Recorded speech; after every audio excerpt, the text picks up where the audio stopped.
여러분 안녕하십니까?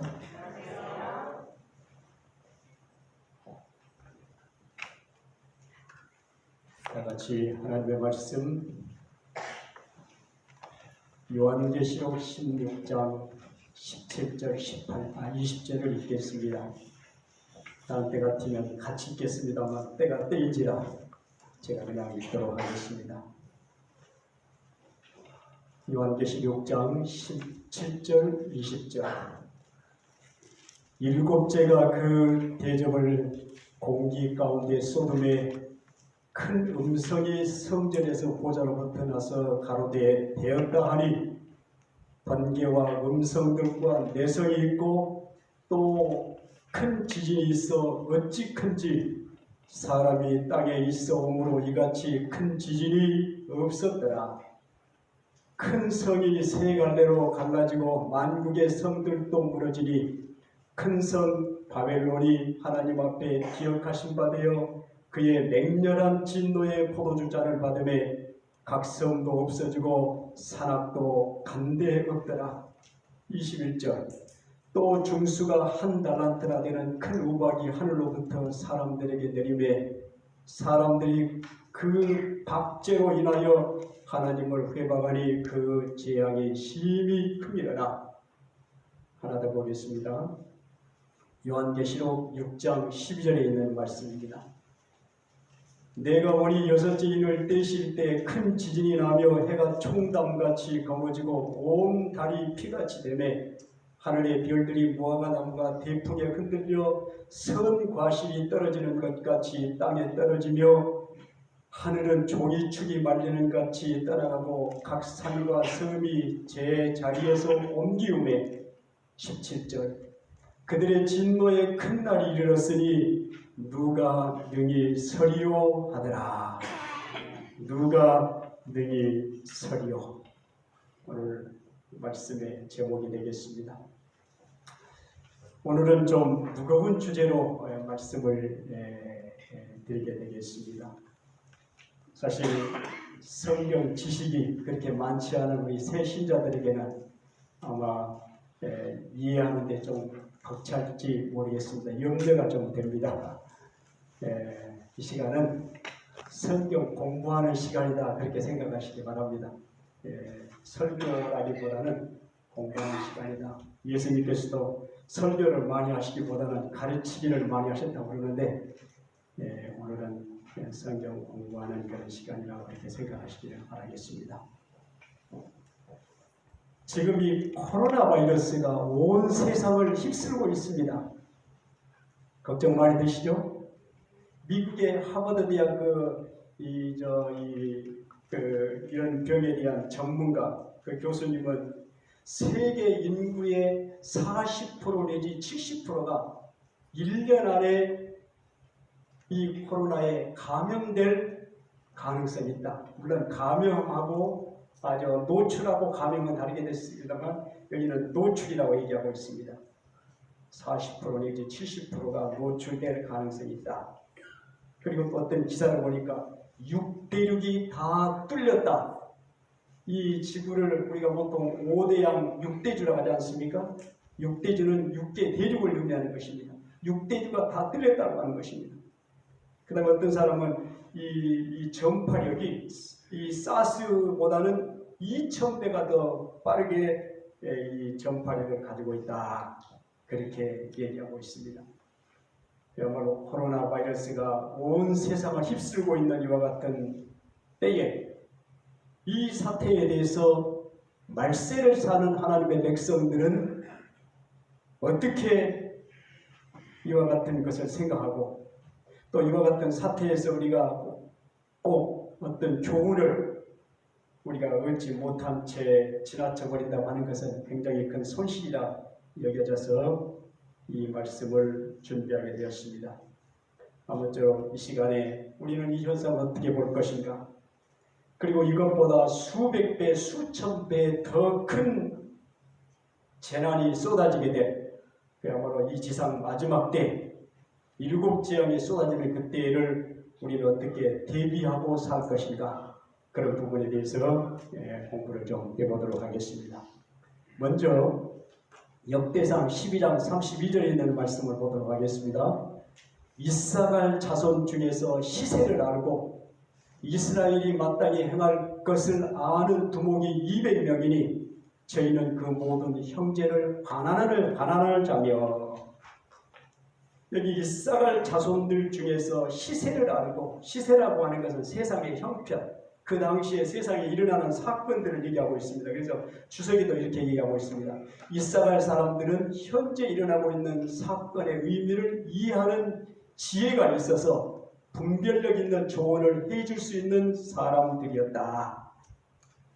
이사갈 자손들 가운데 세상의 형편을 알고 이스라엘 백성들이 어떻게 행할 것인지 마땅히 행할 것을 가르치는 것과 같은 사람들이 있었다고 그러는데, 우리가 바로 그런 사람들이 되어야 되지 않겠는가.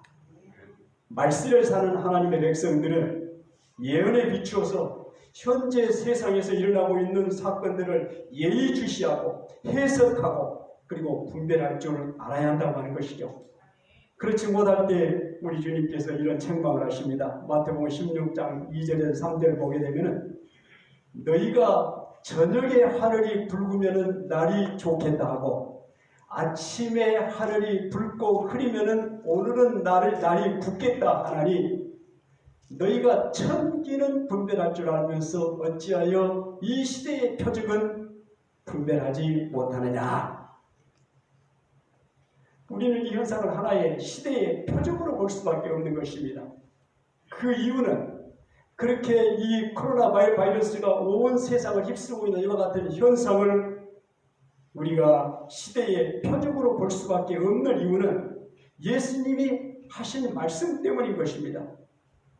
예수님께서 누가복음 21장 11절에서 예수님께서 이 땅에 오시기 직전에 세상의 형편이 어떠할 것인가에 대해서 말씀을 하고 있는데, 처처에 곳곳에 그 말이죠, 큰 지진과 기근과 전염병이 있겠고 원역이 있겠고 그러는데, 이 원역이라고 하는 말은 로이모드라고 하는 그런 말인데, 아주 패스트, 영어로는 플레이그라고 하는 그야말로 급성 전염병을 의미하는 것입니다. 코로나처럼 전염병이 있겠고 또 무서운 일과 하늘로부터 큰 징조들이 있으리라.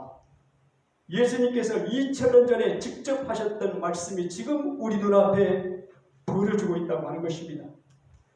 화이트부인도 이런 얘기를 했습니다. 교회 증언보감 3권 280페이지에 우리가 살고 있는 이 시대는 엄숙하고 중대하다. 하나님의 영은 점차로 그러면서도 분명하게 지상에서 물러가고 있다.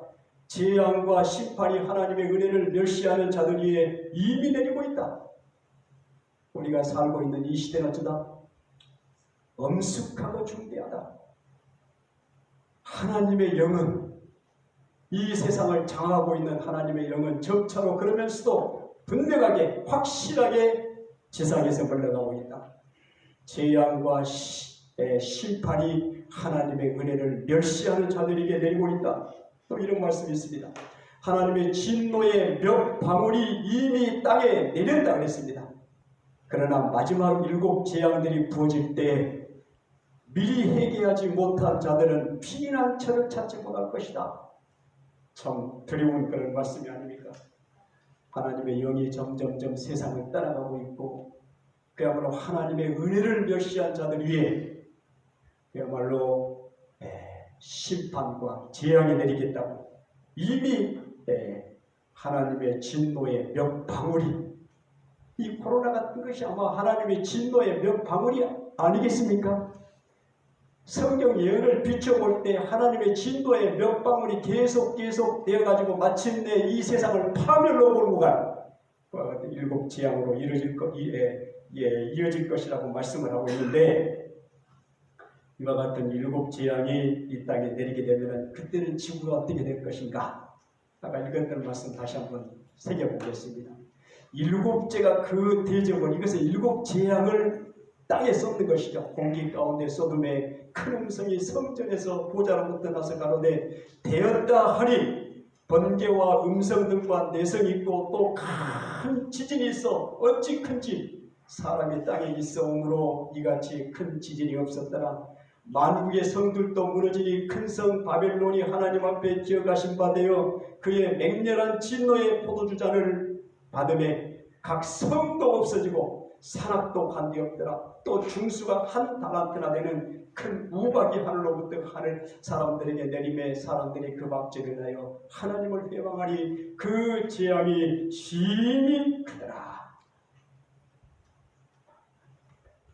특별히 큰 지진이 있어 어찌 큰지 사람이 땅에 있어 오므로 이같이 큰 지진이 없었더라. 내가 이 말씀을 보면서 이 세상에 일어났던 지진들을 가만히 보니까 가장 큰 지진이 60년대에 있었던 칠레의 9.5, 그 다음에 알라스카의 9.2, 인도네시아 수마트라의 9.1, 일본 혼슈 샌데이 9.0, 러시아 캄자카에서 9.0. 이게 지금까지 내렸던 이 지진들 가운데 가장 큰 지진들입니다.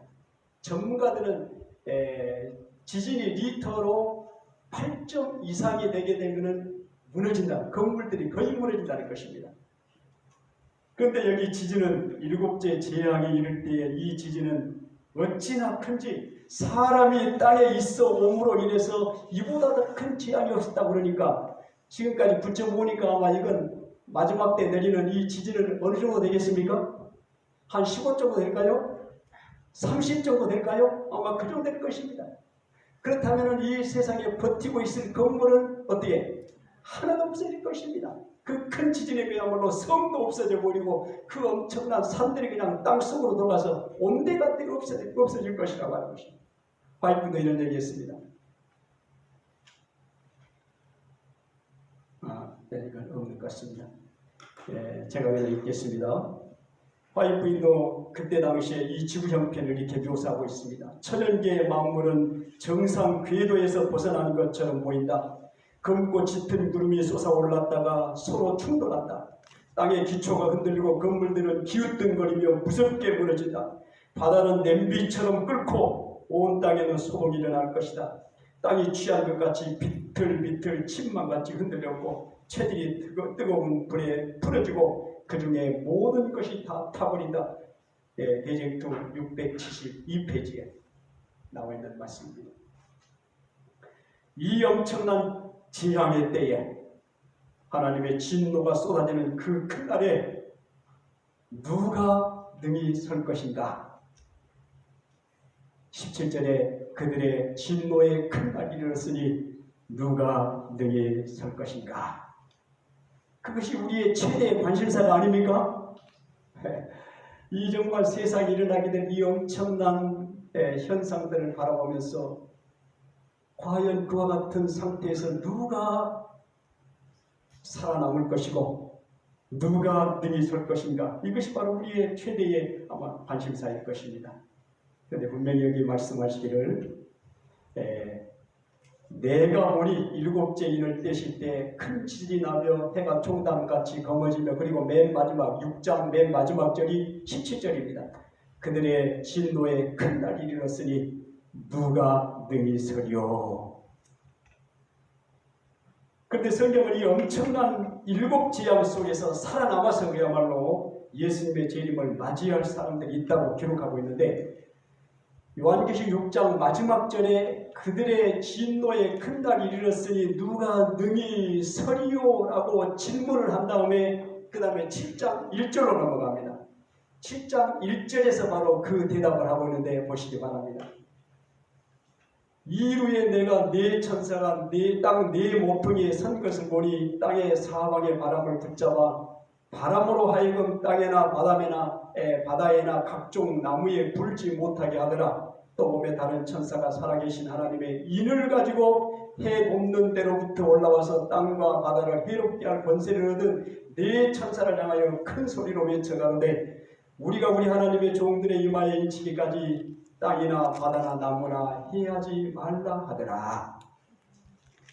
다시 말해서 누가 능히 이와 같은 재앙 가운데서 설 것인가 그렇게 대답하고 질문한 다음에 그 질문에 대한 대답으로 7장 1절부터 나오는 말씀인데, 이 말씀의 내용은 하나님의 일, 살아계신 하나님의 일, 다시 말해서 그와 같은 질문에 대한, 하나님께서는 누가 그와 같은 재난 가운데 설 것인가 라고 하는 질문에 대한 대답으로 하나님께서는 7장 1절부터 나오는 말씀, 이것이 바로 하나님의 답변이죠.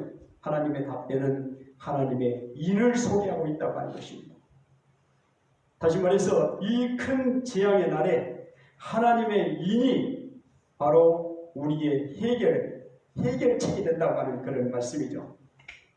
이 대재앙의 날에 어떻게 살아남을 것인가? 하나님의 정하신 방법, 하나님의 인을 받은 자만이 기적적으로 살아남을 것이라고 말씀을 하고 있습니다. 도대체 그러면 하나님의 인이라고 하는 것이 무엇인가? 요한계시록 7장 3절에 보면은 가로되 우리가 우리 하나님의 종들의 이마에 인치기까지 땅이나 바다나 나무나 해하지 말라 하더라. 하나님의 종들의 이마에 인치기까지, 도대체 하나님의 종들의 이마에 인을 친다고 하는 말이 무슨 뜻입니까? 이마에 인을 친다?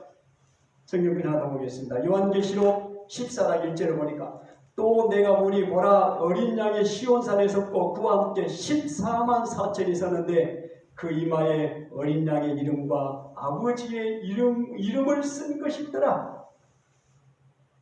하나님의 인과, 여기 보니까 어린 양과 함께 14만 4천이 시온산에 섰는데 그 14만 4천인들의 이마에 무엇이 기록되어 있다고 했어요?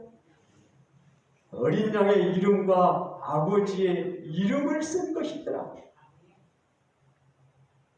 이름이라고 하는 것은 무슨 뜻이 있습니까? 성경에서 이름이라고 하는 것은 무엇을 의미하는가? 성경에서 이름이라고 하는 것은 그 사람의 인격, 그 사람의 품성이나 또는 그 사람의 사명을 나타낼 때 되게 이름을 얘기하는 것입니다. 아브라함을 아브라함이라고 그랬죠. 아브라함은 무슨 뜻입니까? 아브라함은 많은 민족의 아버지라고 하는 그런 뜻이 있습니다. 아버지가 품성이 어떻습니까? 모든 자녀들을 다 품을 수 있는, 다 사랑하고 용서할 수 있는 그런 품성. 그 다음에 우리가 잘 아는 야곱이라고 하는 사람. 야곱이라고 하는 사람은 그 이름의 뜻이 뭐였어요? 야곱은 쌍둥이였는데 자기 형 에서의 그야말로 발 뒤꿈치를 잡고 세상에 태어났다 해서 야곱이라고 했습니다. 그래서 이 야곱이라고 하는 말은 그야말로 뒷다리를 잡았다. 뒷다리를 걸어서 그야말로 다른 사람을 속이는 그런 사람이라고 말해요. 나중에는 그것이 어떻게 변합니까? 이스라엘. 그야말로 하나님과 싸워서 하나님과 그야말로 교제해서 새로운 사람으로 변화하는. 예수님 어떻습니까? 아들을 낳으리니 그 이름을 예수로 하라. 그가 자기 백성을 저희 죄에서 구원할 자이심이라. 예수님의 사명을, 다시 말해서 이름이라고 하는 것은, 성경의 이름이라고 하는 것은 그의 품성과 그의 사명을 나타낸다고 하는 것이죠. 그래서 14만 4천인의 이마에 어린 양과 아버지의 이름이 있다고 하는 것은 무슨 뜻이다? 하나님의 품성이 그들에게 찍힌다고 말해요.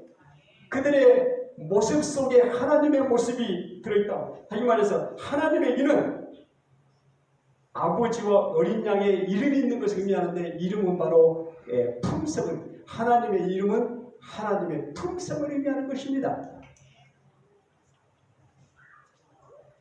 그렇다면 하나님의 품성을 받은 사람들은 어때 있는가? 조금 읽어보게 되면 이 사람들은, 방금 14만 4천, 이 사람들은 정절이 있는 자라. 어린 양이 어디로 인도하든지 따라가는 자며 그 입에 거짓말이 없고 흠이 없는 자들이더라. 14만 4천 이 사람들은 그야말로 하나님의 이름이 있는, 하나님의 인이 찍힌, 되게 하나님의 인 하게 되면 안식이 있는 것을 여러분들이 오해하고 있는데, 안식이 그 날짜가 바로 하나님의 인이 아닌 것입니다. 나중에 그걸 한번 설명할 수 있는 시간이 있어야 좋겠습니다. 하나님의 인은 하나님의 품성을 의미하는 것입니다. 그래서 하나님의 품성이 있는 자들이라고 하는 이 사람들은 정적이 있는 자라. 어린 양이 어디로 인도하든지 따라가는 자며 어린 양이 우리를 어떤 상황 가운데로 인도하든지 간에 어떻게 언제나 하나님의 말씀에 순종하고 따라가는 사람들, 그 입에 거짓말이 없고 흠이 없는 자들이라고 했어요. 그렇다면 14만 4천인 이 사람들은 처음부터 그렇게 본래부터 그렇게 흠이 없고 그야말로 정절 있고 죄가 없는 것 같은 사람들이었는가? 그랬습니까? 원래부터 14만 4천이 흠이 없는 사람들이었고 죄가 없는 사람들이었는가? 대답은 아니다 그 말이에요. 이 14만 4천인들도 우리처럼 연약하고 부족하고 죄가 많은 그야말로 허물이 많은 사람들이었어요. 그렇다면 어떻게 그들이 그렇게 흠없는 입에 거짓이 없는 그야말로 하나님의 형상 그리스도의 성품을 그렇게 가질 수가 있었는가? 아는 것은 중요하겠습니까? 왜 아는 것이 중요할까요? 여러분 14만 4천이는 실수가 아닙니다. 이건 상징수입니다. 마지막 때에 그야말로 구원 얻을 사람들을 상징하는 것과 같은 상징수인데 우리가 바로 14만 4천인 속에 들어가기 때문에 우리가 정말 어떻게 흠없는 그야말로 입에 거짓이 없는 하나님의 형상 그리스도의 품성을 지낼 수 있는가를 우리가 아는 것은 대단히 중요합니까? 중요합니다. 왜냐하면 그렇게 하나님의 인을 받은 사람들만이 어떻게 누구 앞에 설 수 있어요? 그와 같은 대재앙 가운데서 설 수 있고 그야말로 그 대재앙을 통과한 다음에 구원받아서 하늘 유리바닷가에 가서 찬양 어린 양의 노래 모세의 노래를 부를 하나님의 백성들이기 때문에 우리가 그것을 아는 것은 대단히 중요합니까? 대단히 중요한 것입니다. 어떻게 그들이 그렇게 훌륭한 품성을 갖는 사람들이 되었는가? 다시 한번 말씀을 보게 되면 아까 읽었던 말씀입니다. 또 내가 보니 보라 어린 양이 시온산에 섰고 그와 함께 14만 4천이 섰는데 그 이마에 어린 양의 이름과 그 아버지의 이름을 쓴 것이 있도다. 이 사람들은 여자로 더불어 더럽히지 아니하고 정절이 있는 자라 어린 양이 어디로 인도하든지 따라가는 자며 사람 가운데서 구속을 받아 처음 익은 열매로 하나님과 어린 양에게 속한 자들이니 그 입에 거짓이 없고 흠이 없는 자들이다. 여기 뭐가 계속 나옵니까? 뭐가 계속 나옵니까? 어린 양. 그 대답은 그 해답은 어린 양에게 있는 것입니다. 그렇습니까? 네. 이런 말씀이 있습니다. 요한계시록 7장 14절에 보니까 이는 큰 환난에서 나오는 자들인데 어린 양의 피에 그 옷을 씻어 휘게 하였느니라. 본래 14만 4천 그 사람들이 그야말로 죄가 없고 실수가 없고 흠이 없는 것 같은 사람들이 아니었고 우리와 똑같이 어디에요? 죄가 많고 실수가 많고 그야말로 허물이 많은 그런 사람들인데 그들이 어떻게 그렇게 그야말로 입에 거짓이 없고 흠이 없는 것 같은 사람들이 되었는가? 이는 큰 환난에서 나오는 자들인데 어린 양의 피에 그 옷을 씻어 휘게 하였느니라. 이는 큰 환난에서 아까 잠깐 말씀드렸습니다만 이 14만 4천인의 특징 가운데 하나가 뭐냐면은 살아서 누구를 맞이할 사람? 살아서 예수님의 재림을 맞이할 사람들이라고 했어요.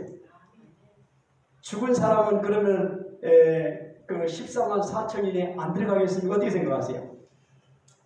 잘 아시죠?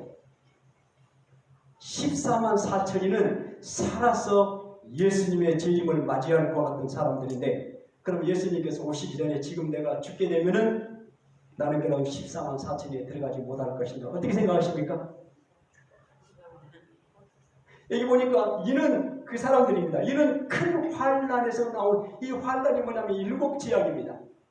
그런데 성경에는 놀랍게도 이 큰 환난 7 재앙 그러니까 첫째부터 6째 재앙이 지난 다음에 7째 환난이 시작되면서 새 천사의 기별을 믿고 죽었던 사람들이 특별하게 부활한다고 했습니다.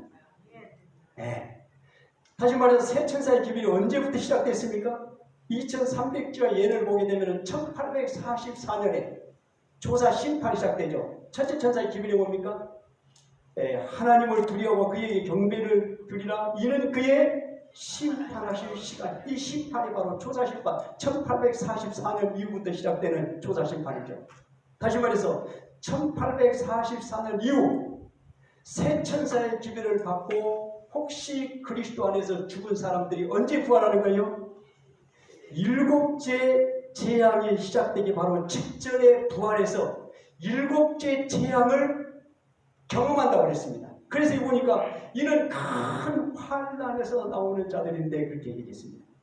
그러니까 혹시 예수님께서 내가 오시기 전에 혹시 내가 세상을 떠난다 하더라도 결코 실망할 필요 없는 이유는 1844년이 우리는 다 새천사의 기별을 믿고 지금 하나님을 섬기는 사람들 아닙니까?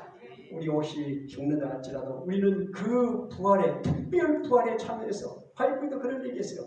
일곱 재앙과 특별 부활이라고 하는 내어신의 그 내용이 나옵니다. 아주 타이틀로 나옵니다.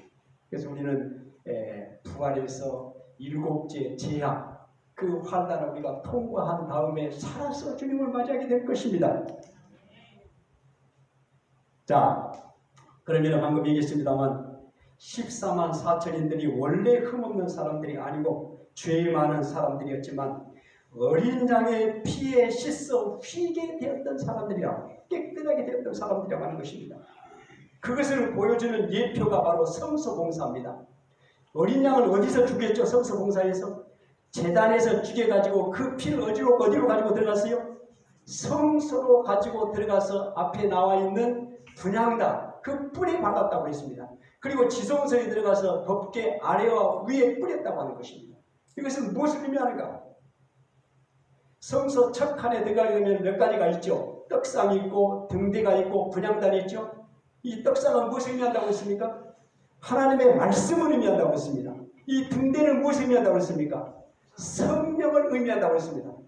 다시 말해서 성령의 역사하심으로 성령의 도우심으로 우리가 하나님의 말씀을 읽게 되었을 때에 우리의 죄된 모습을 깨닫게 된다고 했어요. 우리가 하나님의 성령의 도우심을 받아서 하나님의 말씀을 읽고 내 생애에 비춰볼 때 내가 죄인이라고 하는 것이 깨달아지게 되는 것이고 그 죄를 가지고 분향단 앞에 나아가서 우리가 회개하고 자복할 때에 어린 양의 피가 어떻게 해? 어린 양의 피가 예수 그리스도 어린 양의 피가 우리의 죄를 깨끗하게 해준다고 했습니다. 이건 대단히 놀라운 일이죠. 그래서 14만 4천인은 원래 죄가 많은 사람들이었고 그야말로 흠이 많은 사람들이었지만 어린 양의 피로 씻어 흠없는 하나님의 품성을 받고 하나님의 인을 받고 그야말로 그 엄청난 죄악에서 구원받고 통과한 다음에 하늘 유리바닷가에 서서 노래를 할 사람들이라고 얘기하고 있습니다. 사랑하는 성도 여러분들이시여 14만 4천인이 되기를 원하십니까? 요즘에 신천지 교회에서 14만 4천에 대해서 많이 얘기하죠. 그 사람들은 14만 4천에 대해서 그렇게 해석하면 그건 틀린 것입니다.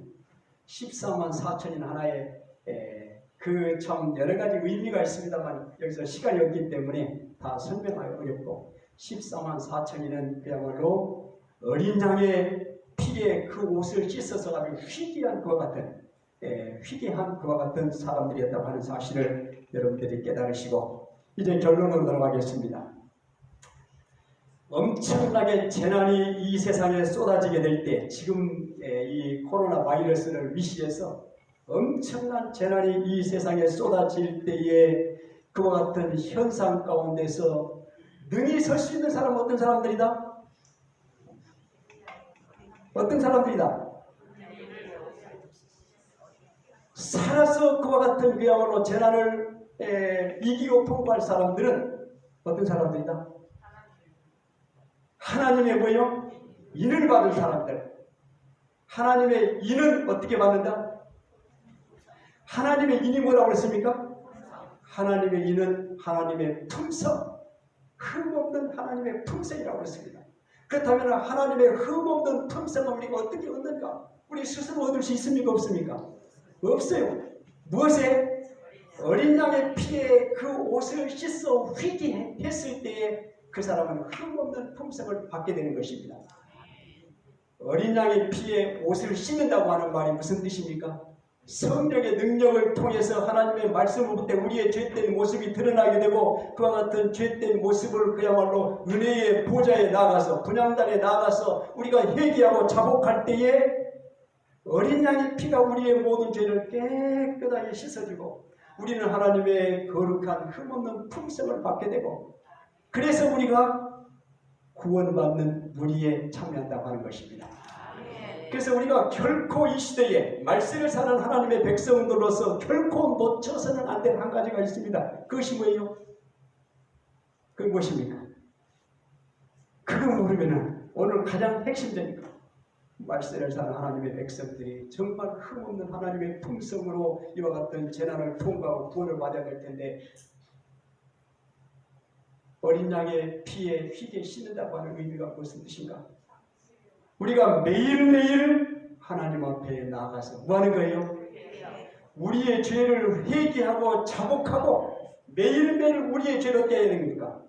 매일매일 용서받고 죄를 도말하고 하나님 앞에 흠없이 서는 것이 가장 중요한 것입니다. 그거 하고 계십니까?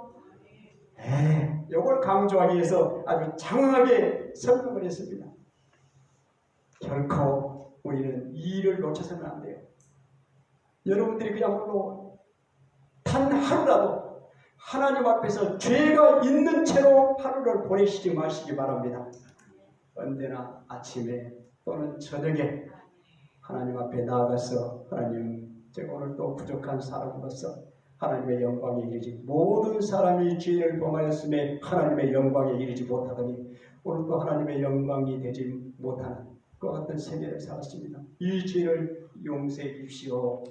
그렇게 할 때 어떻게 합니까? 하나님 여러분 놀라운 것은 하나님의 말씀은 스스로 창조하는 스스로 이루는 것과 같은 능력이 있는 거예요. 하나님께서 그렇게 말씀하셨으면 그렇게 즉시 그렇게 해주시는 것입니다.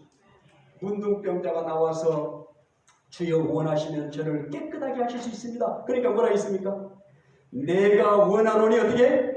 깨끗함을 받으라. 그 다음에 나오는 말씀이 뭡니까? 즉시 병에서 나아버리니라. 깨끗하게 했다고. 하나님의 말씀은 능력. 빛이 있으라 그러면은 빛이 있는데 그야말로 시간을 간격을 두고 빛이 있었습니까? 창조의 능력입니다. 하나님께서 말씀하시면은 즉시 그렇게 되는 거예요.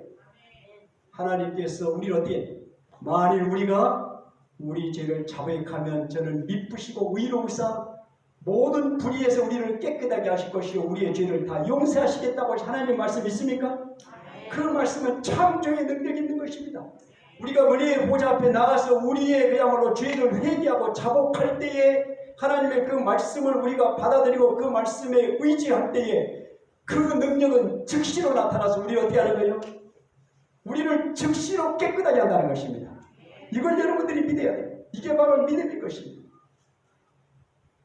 그렇게 될 때 우리는 흠없는 하나님의 품성을 받게 되는 것이고 우리가 하나님 앞에 설 수 있다고 하는 것. 그래서 다 잊어버리더라도 한 가지만은 잊지 마자. 어떤 거? 우리가 매일매일 우리의 죄를 어떻게? 죄를 정리하는 일을, 죄를 용서하고 죄를 소멸시키는 것과 같은 이 일을 우리가 결코 놓쳐서는 안 된다. 자, 하나님의 진노의 몇 방울이 이미 땅에 내렸다. 그러나 마지막 일곱째 재앙들이 부어질 때 미리 회개하지 못한 자들은 피난처를 찾지 못할 것이다.